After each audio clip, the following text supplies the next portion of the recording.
ಎಲ್ರಿಗೂ ನಮಸ್ಕಾರ. ನಾನು ವಿಷ್ಣು ಪಾಂಬೂರು. ಇಂದಿನ ನನ್ನ ಈ ಪಯಣ ಶ್ರೀ ದುರ್ಗಾಪರಮೇಶ್ವರಿ ದೇವಸ್ಥಾನ ಪಡು ಅಲೆಯೂರು ಕಡೆಗೆ. ಪಡು ಅಲೆಯೂರು ಶ್ರೀ ದುರ್ಗಾಪರಮೇಶ್ವರಿ ಎಂದರೆ ಸಾಕು, ಜನ ಅಲ್ಲಿಗೆ ಹೂ ಕೊಟ್ಟರೆ ಎಲ್ಲ ಸಮಸ್ಯೆಗಳು ಪರಿಹಾರವಾಗುತ್ತದೆ ಎನ್ನುತ್ತಾರೆ. ಈ ಊರಲ್ಲಿ ಸ್ವತಃ ಕೊಲ್ಲೂರು ಮೂಕಾಂಬಿಕೆ ಬಂದು ನೆಲೆ ನಿಂತ ಪುಣ್ಯಕ್ಷೇತ್ರವಾಗಿದೆ. ಈ ದೇವಸ್ಥಾನದ ವಿಶೇಷತೆ ಏನೆಂದರೆ ಇದು ಸಂಪೂರ್ಣ ಕಲ್ಲಿನಿಂದ ಮಾಡಲ್ಪಟ್ಟ ದೇವಸ್ಥಾನವಾಗಿದೆ. ಈ ದೇವಸ್ಥಾನ ಉಡುಪಿಯಿಂದ ಸುಮಾರು 5 ಕಿಲೋಮೀಟರ್ ದೂರದಲ್ಲಿದೆ.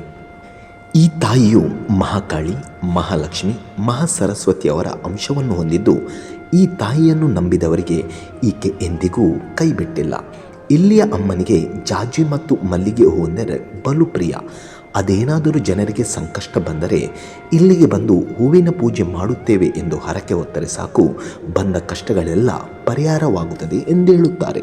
ಪಡು ಅಲೆಯೂರಿಗೆ ಸಂಬಂಧಪಟ್ಟಂಥ ದುಪ್ಪುಣಿ ಚಿತ್ತಾಯ ಎಂಬಂಥ ಬ್ರಾಹ್ಮಣ ಮನೆತನದವರು ಮನೆಯ ದೇವರಾಗಿ ಒಂದು ಕಾಲದಲ್ಲಿ ದೇವಿಯ ಆರಾಧನೆಯನ್ನು ಮಾಡಿಕೊಂಡಿದ್ದು, ಕಾಲಾಂತರದಲ್ಲಿ ಅದನ್ನು ಗ್ರಾಮ ದೇವರಾಗಿ ಪರಿವರ್ತನೆ ಮಾಡಿಕೊಳ್ಳಬೇಕು ಎಂದು ಸಂಕಲ್ಪ ಇಟ್ಟುಕೊಂಡು ಸುಮಾರು 1200 ವರ್ಷಕ್ಕಿಂತ ಪೂರ್ವಿಕವಾಗಿ ಕೊಲ್ಲೂರು ಕ್ಷೇತ್ರಕ್ಕೆ ಹೋಗಿ ತಪಸ್ಸು ಮಾಡಿ ದೇವಿಯ ಅಭಯವಾಕ್ಯದೊಂದಿಗೆ ಇಲ್ಲಿಗೆ ಬಂದು ದೇವರನ್ನು ಪ್ರಾರ್ಥನೆ ಮಾಡಿದಾಗ ಹಿರಿಯರು ಹೇಳಿದ ಪ್ರಕಾರ ದೇವರು ಲಿಂಗಾರೂಪದಲ್ಲಿ ಉದ್ಭವಿಸಿದ ಚರಿತ್ರೆ ನಮಗೆ ಸಿಗುತ್ತದೆ. ದೇವಸ್ಥಾನದ ಒಳಗೆ ಪ್ರವೇಶಿಸುತ್ತಿದ್ದಂತೆ ಒಳಗಡೆ ಆನೆ ಗಾತ್ರದ ಒಂದು ಕಲ್ಲು ಕಣ್ಣಿಗೆ ಕಾಣಸಿಗುತ್ತದೆ. ಇಷ್ಟು ದೊಡ್ಡ ಗಾತ್ರದ ಕಲ್ಲು ನಾ ಕಂಡಂತೆ ಬೇರೆಲ್ಲೂ ನಾ ಕಂಡಿಲ್ಲ. ಈ ಕಲ್ಲಿನ ವಿಶೇಷತೆ ಏನೆಂದರೆ ವರ್ಷ ಹೋದ ಹಾಗೆ ಕಲ್ಲಿನ ಗಾತ್ರ ಸಣ್ಣದಾಗುತ್ತಿದೆ ಎಂಬ ನಂಬಿಕೆ ಇದೆ. ಕಲ್ಲು ಚಿಕ್ಕದಾಗುತ್ತಾ ಬಂದ ಹಾಗೆ ಉದ್ಭವಲಿಂಗ ದೊಡ್ಡದಾಗುತ್ತಾ ಇದೆ ಎಂದು ತಿಳಿದವರು ಹೇಳುತ್ತಾರೆ. ಈ ದೇವಸ್ಥಾನದಲ್ಲಿ ಹೂವಿನ ಪೂಜೆ ಮತ್ತು ಚಂಡಿಕಾ ಹೋಮ ವಿಶೇಷವಾದ ಸೇವೆಗಳು. ಬಲ್ಲವರು ಹೇಳುವಂತೆ ಮುಂಚೆ ದೇವಸ್ಥಾನದ ಒಳಗಡೆ ಗರ್ಭಿಣಿ ಹೆಂಗಸರು ಸುತ್ತು ಬರಲು ಈ ಆನೆ ಗಾತ್ರದ ಕಲ್ಲಿನ ಕಾರಣದಿಂದ ತುಂಬ ಕಷ್ಟ ಆಗುತ್ತಿತ್ತಂತೆ. ಆಗ ಈ ಕಲ್ಲನ್ನು ಊರಿನ ಭಕ್ತರು ತೆಗೆಯೋಕ್ಕೆ ಹೋದಾಗ ಇದರಲ್ಲಿ ರಕ್ತ ಬರಲು ಶುರುವಾಯಿತಂತೆ. ನಂತರ ಪ್ರಶ್ನೆ ಇಟ್ಟಾಗ ಈ ಕಲ್ಲು ತಾನಾಗಿಯೇ ವರ್ಷದಿಂದ ವರ್ಷಕ್ಕೆ ಸಣ್ಣದಾಗುತ್ತದೆ, ಭಕ್ತರಿಗೆ ಹೋಗಲು ದಾರಿ ಮಾಡಿಕೊಡುತ್ತದೆ ಹೇಳಿದರಂತೆ. ಅದರಂತೆ ವರ್ಷ ಹೋದ ಹಾಗೆ ಕಲ್ಲಿನ ಗಾತ್ರ ಸಣ್ಣದಾಗುತ್ತಿದೆ. ಪ್ರಮುಖವಾಗಿ ಕೊಲ್ಲೂರಿನಿಂದ ಬಂದ ದುರ್ಗಾ ಪರಮೇಶ್ವರಿ ಇಲ್ಲಿ ಬಂದು ನೆಲೆ ನಿಂತಾಗ ಆಕೆಯ ವಾಹನ ಸಿಂಹವೇ ಈ ಕಲ್ಲಿನ ರೂಪದಲ್ಲಿ ನೆಲೆ ನಿಂತದ್ದು ಹೇಳುತ್ತಾರೆ.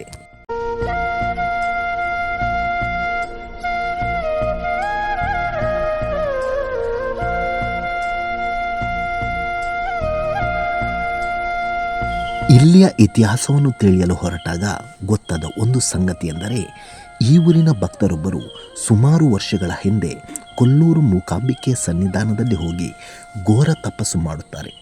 ಆ ತಪಸ್ಸಿಗೆ ಕೊಲ್ಲೂರು ಮೂಕಾಂಬಿಕೆ ಒಲಿದು ಪ್ರತ್ಯಕ್ಷಳಾಗಿ ಭಕ್ತನಿಗೆ ಹೇಳುತ್ತಾರಂತೆ, ನೀನು ನಿನ್ನ ಊರಿಗೆ ಹೋಗು, ನಾನು ನಿನ್ನ ಜೊತೆ ಬರುತ್ತೇನೆ, ಆದರೆ ಯಾವುದೇ ಕಾರಣಕ್ಕೂ ನೀನು ಹಿಂತಿರುಗಿ ನೋಡಬಾರದು ಎಂದು ಹೇಳುತ್ತಾರಂತೆ. ಆ ಭಕ್ತ ನಡೆಯುತ್ತಾ ಈ ಊರಿನವರಿಗೆ ಬಂದು ಸಂಶಯವಾಗಿ, ಕೊಲ್ಲೂರು ಅಮ್ಮ ನಿಜವಾಗಲೂ ನನ್ನ ಜೊತೆ ಹಿಂದೆಯಿಂದ ಬರುತ್ತಾ ಇದ್ದಾರಾ ಇಲ್ವಾ ಅಂತ ಹಿಂತಿರುಗಿ ನೋಡುತ್ತಾನಂತೆ. ಆಗ ಕೊಲ್ಲೂರು ಮೂಕಾಂಬಿಕೆ ಅಮ್ಮನವರು ದುರ್ಗಾ ಪರಮೇಶ್ವರಿಯಾಗಿ ಲಿಂಗ ರೂಪದಲ್ಲಿ ಇಲ್ಲಿ ನೆಲೆ ನಿಲ್ಲುತ್ತಾರೆ. ಇದುವೇ ಇಲ್ಲಿಯ ಇತಿಹಾಸ ಎಂದು ಹೇಳುತ್ತಾರೆ.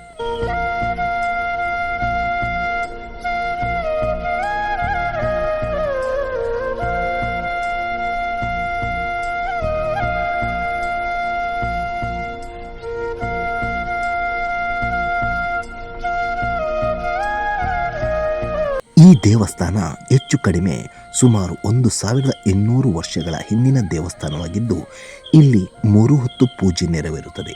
ಬೆಳಿಗ್ಗೆ 7:30ಕ್ಕೆ ಆದರೆ ಮಧ್ಯಾಹ್ನ 12ಕ್ಕೆ, ಹಾಗೆಯೇ ಸಂಜೆ ಹೊತ್ತು 7:30ಕ್ಕೆ ಪೂಜೆ ಆಗುತ್ತದೆ.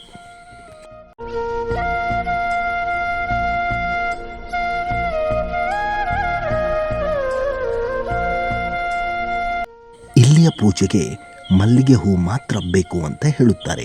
ವಸಂತ ಮಂಟಪ ಕೂಡ ಇಲ್ಲಿ ಕಾಣಸಿಗುತ್ತದೆ.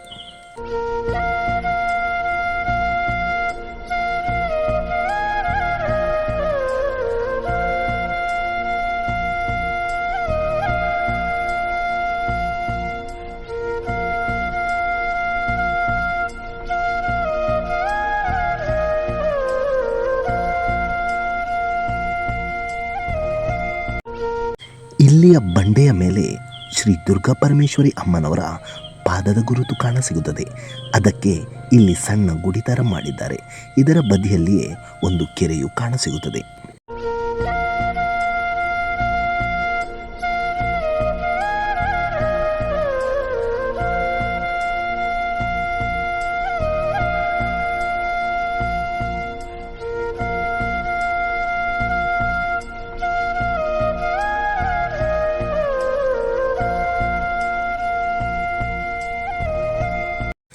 ಇಲ್ಲಿ ಸೌರಮಾನ ಯುಗಾದಿಯ ಮರುದಿನ ಇಲ್ಲಿಯ ಉತ್ಸವ ನಡೆಯುತ್ತದೆ.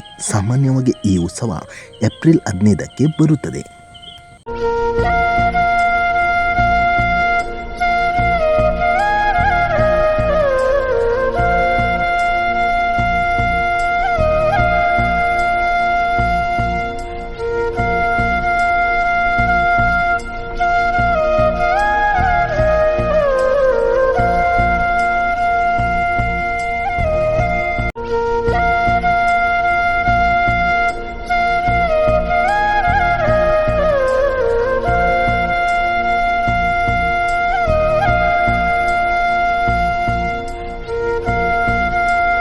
ವೀಕ್ಷಕರೇ, ನನಗೆ ತಿಳಿದಷ್ಟು ಮಟ್ಟಿಗೆ ಬಲ್ಲವರು ಹೇಳಿದ್ದಷ್ಟನ್ನು ನಿಮಗೆ ತಿಳಿಸಲು ಪ್ರಯತ್ನ ಪಟ್ಟಿದ್ದೇನೆ.